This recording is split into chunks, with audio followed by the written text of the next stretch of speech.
শ্ৰদ্ধাৰ ৰাইজ, শ্ৰদ্ধাৰ অধ্যক্ষ মহোদয়, সদন,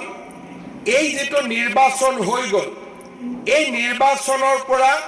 সদনে কি শিকিবলগীয়া আছে? ডেফিনেটলি আমি যদি ইলেকশ্যনৰ পৰা আমি যদি শিক্ষা নলওঁ, ইলেকশ্যনৰ পৰা যদি আমি নিশিকো, তেতিয়াহ'লে নিশ্চিতভাৱে অনাগত দিনত আমি ৰাইজক সেৱা কৰিবলৈ সক্ষম নহওঁ। এই ইলেকশ্যনত দুটা বিশেষ সিদ্ধান্তই মানুহৰ মনত ক্ৰিয়া কৰিছিল: অসমৰ বিকাশ আৰু অসমৰ সুৰক্ষা। বিকাশ আৰু সুৰক্ষা, ডেভেলপমেণ্ট এণ্ড আইডেণ্টিটি, এই দুইটা কাৰণেই আমাৰ ৰাজ্যৰ জনসাধাৰণে ভাৰতীয় জনতা পাৰ্টি আৰু NDA এনেধৰণৰ অভূতপূৰ্ব বিজয় আমাক হাতত তুলি দিছে। মই যেতিয়া সুৰক্ষা বুলি কওঁ, অবৈধ বাংলাদেশী প্ৰব্ৰজনৰ বিৰুদ্ধে অসমীয়া লোকৰ সুৰক্ষা, জনজাতীয় লোকৰ সংস্কৃতি মাটিৰ সুৰক্ষা, চাহ জনজাতীয় লোকৰ জীৱনৰ সুৰক্ষা, এই প্ৰতিটো আমাৰ জীৱনৰ সৈতে জড়িত প্ৰতিটো আইডেণ্টিটি ইছ্যু আমি অনাগত দিনত সন্মান জনাব লাগিব। আমাৰ বিধানসভাই অসমত অবৈধ প্ৰব্ৰজনৰ পৰা আমি কেনেকৈ ৰক্ষা কৰিব পাৰোঁ, ইলিগেল ইমিগ্ৰেণ্টছ এক্সপালছন এক্ট, তাক ব্যৱহাৰ কৰি আমি কেনেকৈ অসমত থকা বাংলাদেশী চিটিজেনক আমি কেনেকৈ ঘূৰাই পঠাব পাৰোঁ, আৰু অসমৰ কৃষ্টি সংস্কৃতি সুৰক্ষা আমি কেনেকৈ সুৰক্ষিত কৰিব পাৰোঁ, তাৰ বাবে অহা 5টা বছৰত আমি নিজকে আকৌ এবাৰ উৎসৰ্গা কৰিব লাগিব। অসমৰ সুৰক্ষাৰ লগে লগে অসমৰ জনজাতীয় লোকৰ সুৰক্ষা, মাটিৰ সুৰক্ষা, বিকাশৰ সুৰক্ষা, সংস্কৃতিৰ সুৰক্ষা, ভাষাৰ সুৰক্ষা, ইও আমাৰ বিধানসভাৰ 5 বছৰৰ যিটো এজেণ্ডা, ইও তাত প্ৰাথমিক ৰূপ ল'ব লাগিব। অসমৰ চাহ জনজাতি লোকৰ অৰ্থনৈতিক জীৱনৰ সুৰক্ষা, তেখেতসকলৰ সংস্কৃতিৰ সুৰক্ষা,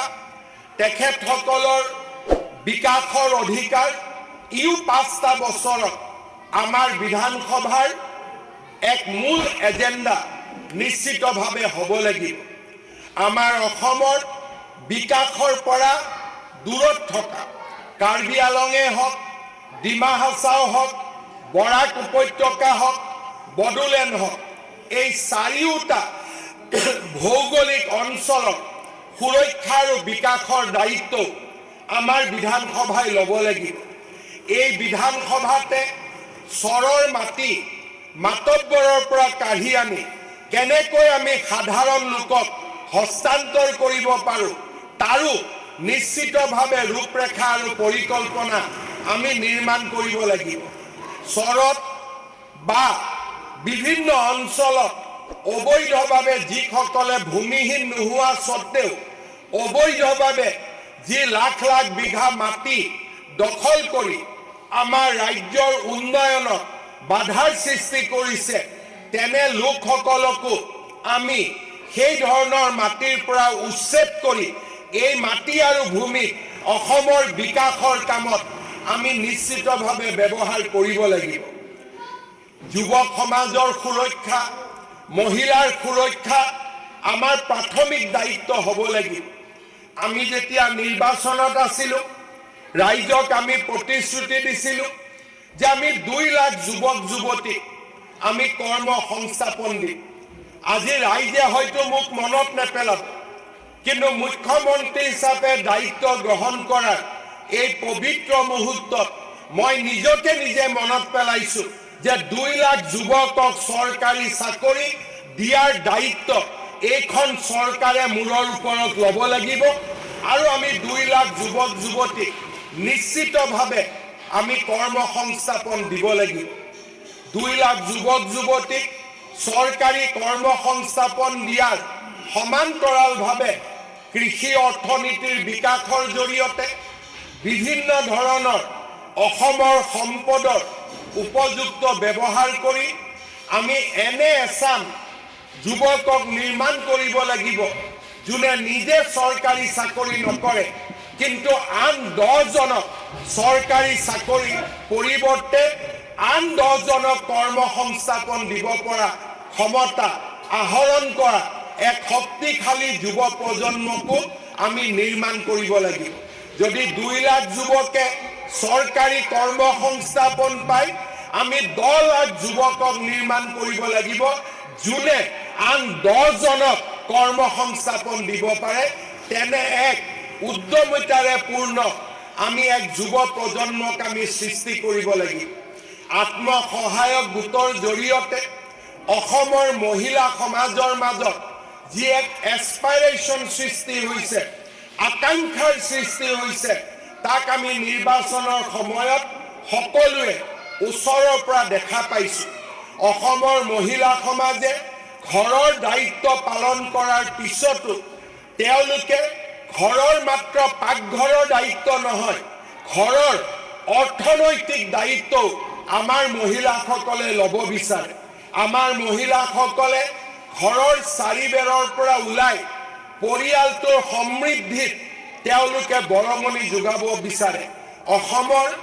আত্মসহায়ক গোটৰ এই আন্দোলনটো আমি এক ব্যাপক ৰূপ দিয়া আৰু উৎপাদনশীল কৰি তোলাৰ দায়িত্ব আমাৰ বিধানসভাই ল'ব লাগিব মই নিশ্চিতভাৱে অনুভৱ কৰোঁ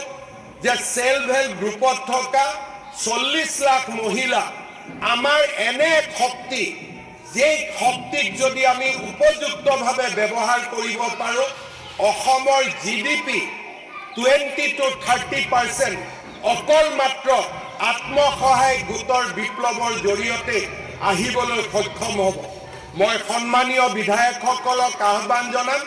যে অহা 5 বছৰত মহিলা আত্মসহায়ক গোটৰ উন্নয়ন আৰু আমাৰ যুৱ প্ৰজন্মৰ কৰ্মসংস্থাপন এই দুইটাৰ ক্ষেত্ৰতে আমি সদনৰ বাহিৰে ভিতৰে আমাৰ দায়িত্ব আমি পালন কৰিব লাগিব অধ্যক্ষ মহোদয়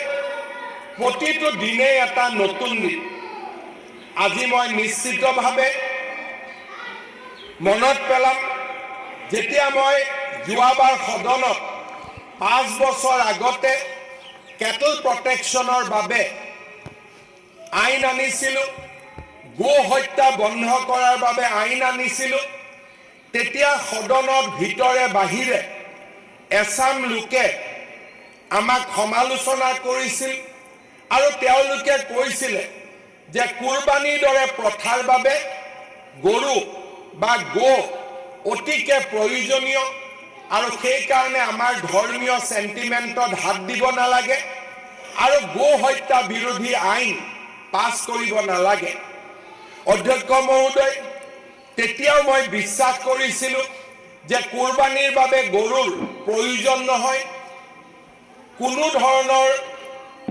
ধৰ্মীয় গ্ৰন্থ কুৰবানী অকল গৰুৰে দিব পাৰি তাক কতো লিখা নাই আৰু নিশ্চিতভাৱে এটা দিন আহিব যিটো দিনত অসমৰ ধৰ্মীয় সংখ্যালঘু লোকেও হিন্দু মানুহৰ ধৰ্মীয় চেতনাক সন্মান জনাই গৰুক কুৰবানী দিয়াৰ পৰা বিৰত থাকিব মোৰ আশা আছিল এনেকুৱা সময়ও আছিল যে ধুবুৰীৰ দৰে চহৰত কুৰবানী দিয়াৰ পিছত হোৱা ঘটনাই হিংসাত্মক ঘটনাৰ ৰূপ লৈছিল কিন্তু অধ্যক্ষ মহোদয় মই আজি সদনত অত্যন্ত গৌৰৱেৰে সৈতে ক'ব বিচাৰো যে সময় আৰু সমাজৰ পৰিৱৰ্তনৰ লগে লগে হিন্দু ধৰ্মৰ ধৰ্মীয় চেতনাক সন্মান জনাই এইবাৰ অসমৰ প্ৰায়বোৰ মুছলমান সম্প্ৰদায় ৰাইজে গৰুক কুৰবানী হিচাপে আগনবঢ়াবলৈ সিদ্ধান্ত গ্ৰহণ কৰিছে যি নিশ্চিতভাৱে আমাৰ ৰাজ্যৰ সমন্বয়ৰ বাবে এটা অত্যন্ত শুভ ইংগিত মই আজিৰ এই পবিত্ৰ সদনৰ মঞ্চৰ পৰাই সেই সমূহ সমাজলৈ ধন্যবাদ আৰু কৃতজ্ঞতা জ্ঞাপন কৰিম যিসকল সমাজে অত্যন্ত স্ব ইচ্ছাৰে সৈতে এইবাৰ তেওঁলোকে সিদ্ধান্ত লৈছে যে আমি গৰুক কুৰবানী হিচাপে আগ নবঢ়াওঁ। স্বাস্থ্যৰ ক্ষেত্ৰত আজি অসম এক নতুন দিগন্তলৈ গতি কৰিছে। অসমে এনেকুৱা এখন ৰাজ্য যিখন ৰাজ্যত প্ৰতিখন জিলাতে মেডিকেল কলেজ স্থাপনৰ সিদ্ধান্ত লোৱা হৈছে, কাৰ্যকৰী কৰা হৈছে আৰু আজি অসমত 14খন মেডিকেল কলেজ নিৰ্মাণ হৈছে আৰু 25খন মেডিকেল কলেজ অৰ্থাৎ আৰু 11খন মেডিকেল কলেজ নিৰ্মাণৰত হৈ আছে। আজিৰ সদনত মই আকৌ এবাৰ দোহাৰিব খোজো যে প্ৰতিখন জিলাতে মেডিকেল কলেজৰ এই শৃংখলত অহা 5টা বছৰত আমি গোৱালপাৰা, বজালী, হোজাই আৰু হাইলাকান্দিকো সামৰি ল'ব লাগিব, যাতে অসমৰ প্ৰতিখন জিলাতে মেডিকেল কলেজ থকাৰ এক বিৰল সৌভাগ্য অসমৰ জনতাই লাভ কৰিব পাৰে। অধ্যক্ষ মহোদয়, নিৰ্বাচনৰ সময়ত আমি প্ৰতিশ্ৰুতি দিছিলোঁ স্বাস্থ্য আৰু শিক্ষাৰ মানদণ্ড উন্নত কৰিবলৈ এখন জিলাত এখন ইঞ্জিনিয়াৰিং কলেজ থাকিব, এখন মেডিকেল কলেজ থাকিব আৰু এখন বিশ্ববিদ্যালয় থাকিব। এই তিনিওটা one district, 3 institute, 1 university, 1 medical college, 1 engineering college, পাৰিলে তাত এখন BSc নাৰ্ছিং কলেজ। এই স্বপ্ন বাস্তৱত ৰূপায়িত কৰাৰ দিশত আমি নিশ্চিতভাৱে আগবাঢ়িব লাগিব। অসমৰ চৰকাৰী শিক্ষাৰ মাধ্যমক শক্তিশালী কৰি তোলা আৰু প্ৰতিখন বিদ্যালয়ত এটা আধুনিক পৰিকাঠামো দিয়া কল্পনা আমাৰ মাজত থাকিব লাগিব। অসমৰ যুৱ প্ৰজন্মক স্কিল এডুকেশ্যন দিয়াৰ বাবে আমি লোৱা প্ৰচেষ্টা আমি আৰু অধিক ত্বৰান্বিত কৰিব লাগিব। ইয়াৰ সমান্তৰালভাৱে বিদেশী ভাষাৰ জ্ঞান আহৰণ কৰি বিশ্বৰ ডাঙৰ ডাঙৰ অৰ্থনীতিলৈ অসমৰ যুৱকৰ কৰ্মসংস্থাপন বিচাৰি উলিয়াবৰ বাবে আমি বিদেশী ভাষাৰ জ্ঞানৰ ওপৰতো বিদ্যালয় মহাবিদ্যালয় পৰ্যায়ৰ পৰাই আমি নিশ্চিতভাৱে কাম কৰিব লাগিব। অসমৰ চাহে বিশ্বৰ বজাৰত আকৌ যাতে আমাৰ মাৰ্কেট শ্বেয়াৰ আমি উভতাই আনিব পাৰোঁ, তাৰ কাৰণে আমি প্ৰচেষ্টা কৰিব লাগিব। সদনত মাজে মাজে বিধায়কসকলে উল্লেখ কৰে যে চাহ শ্ৰমিকৰ দৰমহা বৃদ্ধি কৰিব লাগে। দৰমহা তেতিয়া মালিকসকলে দিব পাৰিব